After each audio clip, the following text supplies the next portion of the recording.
asalaamaaleykum mbokk yi ñu déglu ci actuthies.com tey ñu ngi jàkkaarloo ak kenn ku nga xam ne rek ay doomu Thiès lañ di doomu Sénégal di yëngu ci li nga xam ne rek moom moo nekk développement durable plus précisément ci entrepreneuriat parce que li nga xam ne tey Léne Sidibé wala tànk Léne Sidibé def na ko démarré ab entreprise ci ñeenti junni doom ba tey boobu léegi ñu ci yëngu tamit ak njabootam ak ay kilifaam ak yëpp tey ñu amal ak moom jotaay rek d'abord da koy bàyyi mu nuyu ak mbokki xarit seetaan ci actuthies.com ak internet yi. asalaamaaleykum maa ngi leen di nuyu yéen ñëpp ku nekk ci turam ak santam man la tante Léne Sidibé cofondatrice de la marque Volume Hair avec ma mère. alors très bien Léne pour d'abord wax kan mooy Léne Sidibé tante Léne Sidibé. tante Léne Sidibé benn ndaw la bu dëkk Thiès fii laa juddoo fii laa yaroo mais ñun ñoo ngi sokkeekoo Mali. sama maam sama arrière grand-père moom moo nekkoon Mali mu ñëw liggéey fii ci chemin de fer léegi après si lañ far dëkk fii nii ici à Thiès léegi boobu ba tey ñu ngi fii. alors Léne sa cursus scolaire maanaam sa njàng école fan nga jaar. man maa ngi commencé école Mbour 3 fa laa defee sama primaire ma jógee Mbour 3 daal di dem CMHL Mbour de Mbour.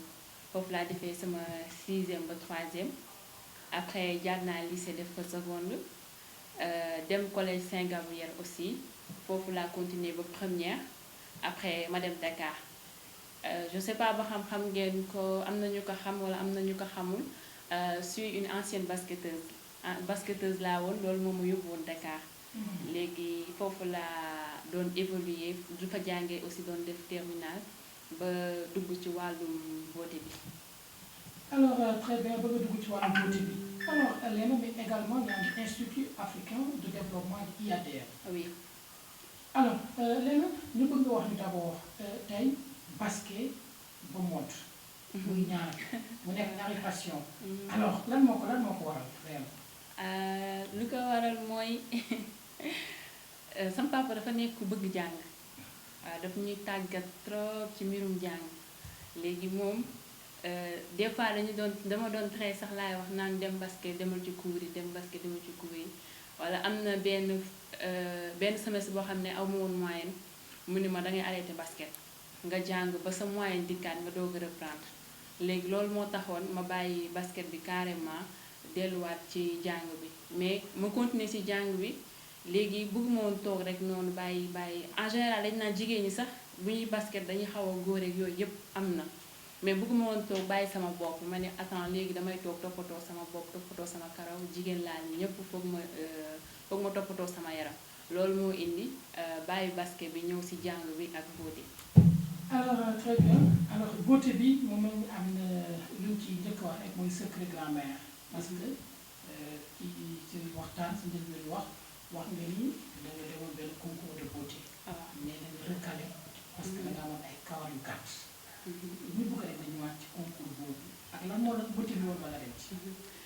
concours boobu noonu maa ngi ko gisee woon Facebook laa ko gisee woon mooy page sponsorisé yi di romb rek ma def nii ma gis ñu bind Napi Sénégal concours Napi Sénégal 2016 boobu taxuma woon am karaw sax amoon naa tuuti rek mais sama karaw naturel bu woon dama defoon défrisage mooy li ñu naan afro fini man bu gënoon bon bi sax laay def c'est-à-dire raay mu liis laa doon def léegi ma inscrire après ñu accepté ma ñu ni pour ma ñëw foofu noonu jël ay photo yooyu après ci laa demee ma ànd ak sama mag léegi benn dimanche matin ñu dem fa léegi ba ñu jëlee photo yi ba pare après dañ ko dugal ci internet bi ci Facebook bi ne ku gën a am vote moom la ñuy jël léegi man boobu noonu sama karaw guddul woon en plus j'étais pas naturel et Napi lañu waxoon Napi mooy koo xam ni karawam dafa naturel amul produit chimique amul arfoi amul dara comme ñun africains yi suñu karaw dafa crépus mooy c'est-à-dire karaw bi day lëmasu dugg ci biir fii loolu lañ koy wax dañ naan sama karaw dafay dugg ci biir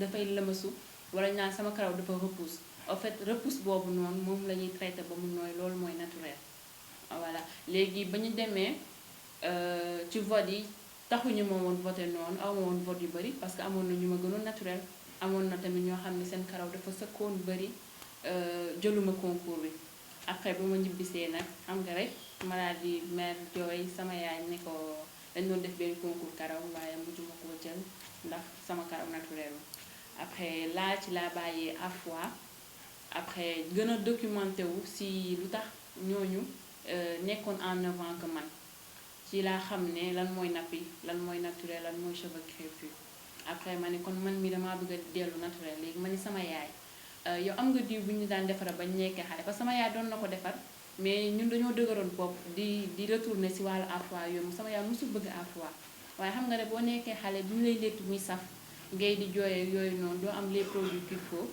moom moo taxoon ñu doon faral di def frisé wu après sama yaay daan ne dinaa defaraat diw boobu seen maam doon defar léegi bu ko defee ngeen bàyyi afro bi ngeen toppatoo seen karaw bu nooy te doo leen si am benn jafe-jafe léegi loolu moo taxoon na ñu defar diw bi volume hair parce que da doon joxe volume sa karaw da daan sëkk léegi ba pare mu commencé woon sax di gudd léegi sama xarit bi nag si lañ gisee loolu noonu moom moo tax après ma commencé di ko génne di ko jaay. alors très bien bi nga commencé génn di ko jaay tey maanaam liggéey bi yaa ngi ko door ci say kàddu ñeenti junni.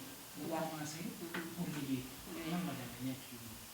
20 000 francs yooyu samay yaay moom moo koy man xaw ma sax au début je savais pas lii ak lii ak lii la ñuy def sama yaay moom moo ko jël daal di dem si marché moom daal ñëwoon na créer produit ba ñoom ma ne ko yaay lii nag mu ne ma yow diwal rek après nga wax ma léegi ma ne ko waa lii yëpp ñaata la mu ne ma lii yëpp de 20 000 francs laa ko jënd ma ne ko 20 000 waaye yaay lii cherul mu ne ma comme mi ngi indi sa karaw kay mi ngi indi sa karaw marron kay baax na ma ne ko waa ok léegi ma jël di ko utiliser di ko diw noonu la sama karaw ñëwee après ci lañ ko partagé daal. alors ci ngeen ko partagé donc mu ngi volume hair ngeen ko tuddee. oui li ko waral mooy karaw bi daan sëkk. da daan sëkk ba pare hair mooy karaw. ñu tuddee ko alors volume hair. bi nga dooree liggéey bi léegi ñaata at lay toll wala ñaata weer. à 2 ans. 2 ans 27 décembre bi passé la ñu fêté suñu 2 ans. ngeen ko seen 2 ans. alors mu nekk benn marque déposée boo xam ne tey dañuy jàpp ni amul benn produit chimique. non amul benn produit chimique lu ñu utilisé yëpp suñu marché bi lañ ko jëlee. maanaam ci suñu garab yi ci suñu bagage yi. exactement suñu garab yi am na loo xam ne sax da ngeen ko romb sax doo leen xam ne produit bii lañuy jël transformé ko ba mu rafet wala transformé ko ba mu mën a bañ ko mën a jëfandikoo delloo leen ko yëpp mi ngi fii. lépp ñu fi alors très bien mu mel ni tamit suñuy xool am na say copines yoo xam ne ñoom poussé nañ la pour que ñu gën a mën a dem au fond ci produit yi. waaw parce que ba may doog a commencé je pense sama ñaari copines ñoo doog a doon gis loolu daal ne dañ ciy bëgg après ma ne leen waaw léegi est-ce que dama leen doon may sax audio bi dama leen doon may léegi sama yaay gis ne diw bi mu ngi commencé dafay gaaw a jeex te temps yooyu man maa doon toppatoo sama karaw li si ëpp ci kër gi après ma ne ko man dama si may sama xarit yi léegi mu ne ma yow produit bi gis nga duñ koy jëndee dafa cher léegi pourquoi nga leen ko may léegi ma ne ko waa léegi xaaral bu mel léegi bàyyi dangay defaraat ma jaay leen ko léegi dinaa leen ko laaj est-ce que su ma leen ko jaayee ñoom dinañ ko jënd après ma laaj leen ñoom ñu ni buñ ko jaayee dinañ ko jënd ci lañ ko defar après ma jaay leen ko ñoom ñu gis ne man sama résultat commencé naa ñëw sama karaw mi ngi développé wu ñoom tamit ñu gis ne seen karaw bi ngi développé ku ma wax dama ko naan man de damay jaay diw gis nga léegi sama karaw fu mu tolloon ak léegi ni mu mel xoolal kii ak kii tamit man maa koy jox ci diw bi ñoom tamit seen karaw mi ngi ñëw. alors diw bi maanaam day laaj traitement wala benn pommade la wala huile wala lan la. au début dañoo commencé woon par benn pommade crème moom lañu commencé woon moom moo nekkoon suñu base léegi ba mu demee ba utiliser loolu man par rapport ak man sama karaw ma gis ne ça demandait plus léegi ñu génne huile léegi huile bi tamit par rapport ak huile bi ma gis ne sama karaw tamit ça demandait plus ak li ma mën ci testé rek man duma ko testé man kese dama koy boole suñu waa kër wala testé ko tamit sama yenn xarit yi wala sama cousine yi pour voir est-ce que parce que ku nekk ak karawam pour voir est-ce que man li ma jig na kii wala est-ce que li ma lu sama karaw nangu karaw kii nangu na ko léegi on l'a testé 1 an avant de sortir la crème testé nañ ko 1 an par rapport ak suñu xarit yi la famille les collègues ak ñëpp ku nekk doon nga yóbbu pour naan ko essayer lii de suñu kër dañ koy defaree après bu lay jig na la nga jënd disons dañu doon génne ay échantillon léegi bañ demee nag ba ku nekk ñëwaat naan diw bi de baax na jig na ma léegi ñu ne lii kon mën nañ koo defar génne ko léegi ba ñuy génnee sérum bi tamit sérum bi moom la ñuy def chaque guddi moom laa doon def chaque guddi avant may tëdd ma gis ni ça va waaye sama karaw bi des fois dafay xaw a wow ci lañ génne spray hydratant mooy lu koy hydraté lu koy nooyal léegi ba ñu génnee loolu ma ne doon nañu soxla masque pour hydrater ko wala pour renforcer karaw bi ci lañ génne masque après ñu def shampoing pour bañ a utiliser shampoing yi nekk fii parce que dafay am ay produits chimiques yoo xam ne day nekk ay sulfate parabène silicone ay alcool yoo xam ne bu baaxul ci karaw. alors très bien mais tey ci wàllu jaay bi production bi nan lay toll ak jaay bi aussi nan lay tey moom ci wàllu production bi bi ñu doon defar commencement bi dañu doon defar avec 10 pots lañ commencé woon ñu écoulé ma ni non je pense en 3 mois la ñu écoulé parce que ça avait pris du temps pour nit ñi xam ko ci 10 pots yi léegi sama benn cousine moom moo jël produit bi photo ko moom moo def photo avant ak après jël ko dugal ko Facebook léegi commentaire yi commencé partagé yeeg yooyu noonu man sama cousine bi de dugal na ko nit ñi aimé nañ man tamit xaaral ma def sama photo daal di def sama photo dugal nit ñi koy commenté daal ne bëgg nañ ci laajte numéro daal koy partagé léegi ba nii mën nañ defar 500 pots en 2 mois alors que ñu ngi doon def 10 pots en 3 mois. 10 pots en 3 mois alors très bien bu mel ni am na un réseau international de distribution. waaw comme France instant yi am na ko fa jënd exclusivité bi c'est-à-dire moom mooy jaay képp ku nekk en Europe mais France la basé wu mais moom mooy jaay képp ku nekk en Europe États-Unis aussi am nañ fa kenn Canada aussi am nañ fa kenn. alors très bien tante nag ñu bëgg mel na ni am na loo xam ne àndaale na ko ñu bëgg ci dee nga présenté ko. bii moom mooy crème bi moom mooy base bi c'est bii lañu débuté moom moo nekk nii. mooy crème bi quoi moom mooy crème bi waaw moo nekk nii. ok ban moo jotoo ko. après sérum pousse bi moom moo nekk nii moom lañu débuté moom lañu àggale bi mooy deuxième produit bi. deuxième produit bi. après ban moo jotoo ko. après spray hydratant bi moom moo stop pour nooyal karaw bi. yeneen yi nag wàll la. bii mooy masque bi moom ngay def avant sa shampoing. moom mooy masque bi waaw moom ngay def avant shampoing ok beneen bi. bii shampoing bi la à base de savon noir moom ngay raxasee sa bopp. léegi bii pour cils la mooy pour xef pour ñun lañuy bëgg en fait lépp naturel ñu bañ di teg xef am na loo xam ne mën nga koo def naturellement sa xef poussé sans pour autant nga ne fii di def ay cils parce que lépp lu jëm ci bët dafa sensible. très bien kon mu nekk produit yoo xamante ne amul lenn loo xam ne laa am ci produit chimique. non yëpp alors bi nga commencé liggéey léegi est-ce que am na ay firme wala ay société ay boîte yu nekk à l'étranger yoo contacté.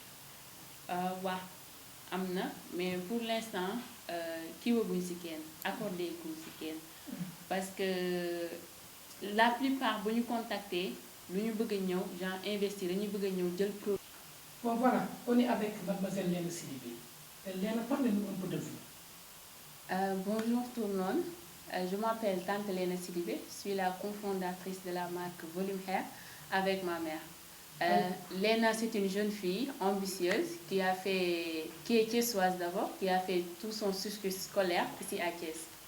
Alors très bien, Léna, vous avez créé un produit qui quand même est de base naturelle pour les cheveux. Est-ce que vous pouvez revenir un peu sur le travail que vous avez effectué? Volume Hair a été créé il y a 2 ans par ma mère. Elle a juste repris une recette de la mère qu'on a décidé de commercialiser. Que vous avez décidé de commercialiser ici au Sénégal et un peu partout dans le monde. Oui, et à l'international aussi. Alors, qu'est-ce que vous a poussé à valoriser ce secret de grand-mère? Parce que tout d'abord, ça avait des réactions positives par rapport à moi, à ma famille et à des amis. Raison pour laquelle j'ai décidé de partager notre recette. Vous avez décidé de partager votre recette. Alors, très bien. Le traitement dure combien de mois pour avoir des cheveux longs comme le veulent les femmes africaines? Ça dépend en fait des femmes parce qu'il y en a qui l'utilisent en 1 mois, elles ont des résultats. D'autres en 2 mois, mais maximum pour avoir le résultat, c'est 3 mois. Alors, Léna, par rapport à la production, vous faites combien de pots par jour ou par mois? Disons 500 pots tous les 2 mois. Tous les 2 mois. Oui. Et la rentabilité financière, ça marche? Oui, ça va, alhamdulillah. Léna poursuit-elle ses études jusqu'à présent? Oui, je suis étudiante en développement local à l'IADR, Institut africain de développement local. Alors, donc, est-ce que, bon, en fait, vous travaillez avec les réseaux sociaux. Oui. Quel aperçu vous avez par rapport à ces réseaux sociaux? Qu'est-ce qui vous ont apporté l'apport? Pour les réseaux sociaux, ça a été un apport positif parce que ça nous a permis que ça soit international, national d'abord et international. Donc, quel est le message que vous lancez aux femmes africaines, particulièrement sénégalaises, qui utilisent des cheveux naturels, bon, des cheveux qui nous viennent un peu partout, de l'Europe, de l'Amérique, de l'Asie surtout? Quel est le message de Léna Sidibé? Juste de revenir au naturel parce qu'on a les produits qu'il faut pour avoir nos cheveux. Je dirais pas les cheveux naturels, c'est pas des cheveux naturels, c'est des extensions. Parce que les cheveux naturels, ça pousse sur notre tête. Juste, je vous dis de revenir au naturel. Le ce que nos grands-mères ont laissé ici est toujours là. Alors, c'est pas encore trop tard. Merci. Voilà, comment faire pour contacter Léna Sidibé avec Volume Hair?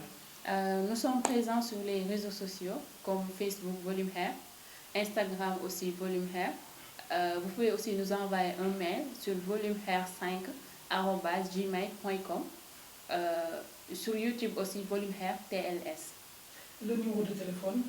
77 127 45 05. Actuellement, on vous remercie. Merci.